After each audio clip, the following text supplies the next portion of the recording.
గండేపల్లి మండలం కె నాయకంపల్లి గ్రామంలో ఎటువంటి అనుమతులు లేకుండా నిర్వహిస్తున్న హాస్టల్లోని పిల్లలను జగ్గంపేట సాంఘిక సంక్షేమ హాస్టల్కు తరలించినట్లు తహసీల్దార్ శ్రీనివాస్ తెలిపారు. ఐసీడీఎస్ సిడిపిఓ పూర్ణిమ, జిల్లా బాలల పరిరక్షణ విభాగం కౌన్సిలర్ బి దుర్గారాణితో కలిసి తహసీల్దార్ ఆ వసతి గృహాన్ని పరిశీలించారు.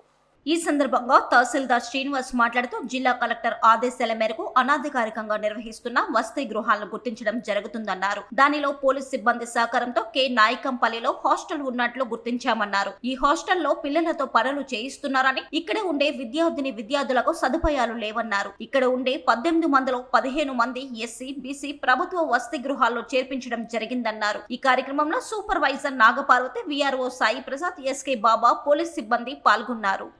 ఆదేశాల మేరకు గండేపల్లి మండలం కె నాయకపల్లి గ్రామంలో అనాథరైజ్డ్గా రన్ చేస్తున్నటువంటి హాస్టల్స్ నుంచి పిల్లల్ని 18 మంది పిల్లల్లో ఈరోజు మాకు అవైలబుల్గా 12 మంది అవైలబుల్గా ఉన్నారు. 12 మంది ఈ 12 మందిని జగ్గంపేట గవర్నమెంట్ సంబంధించిన సోషల్ వెల్ఫేర్ హాస్టల్కి తరలించమని జిల్లా కలెక్టర్ గారి ఆదేశాలు ఉన్నాయి.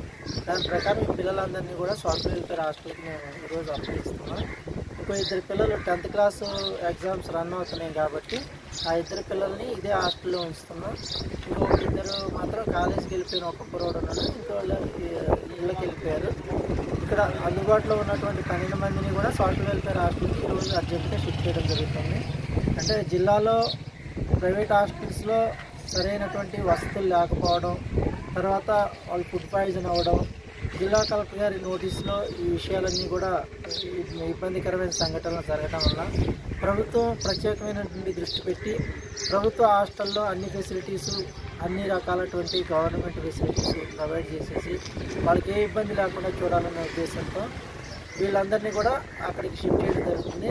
వీళ్ళకి ఏమీ జరగకుండా చూసుకునేటువంటి బాధ్యత ప్రభుత్వానికి ఉంది కాబట్టి దీనికి హాస్టల్ వాళ్ళతో కూడా మేము యాజమాన్యంతో వాళ్ళతో మాట్లాడాం. తర్వాత పేరెంట్స్ కూడా వస్తే వాళ్ళతో కూడా మాట్లాడడానికి సిద్ధంగా ఉన్నాం. గవర్నమెంట్ ఆదేశాలను తప్పనిసరిగా అమలు చేసి చేయడానికి ఈరోజు సిడిపిఓ గారు, తర్వాత తహసీల్దారు, పోలీస్ సిబ్బంది అందరం కూడా ఇక్కడికి వచ్చి నాకు చెప్పడం జరుగుతుంది.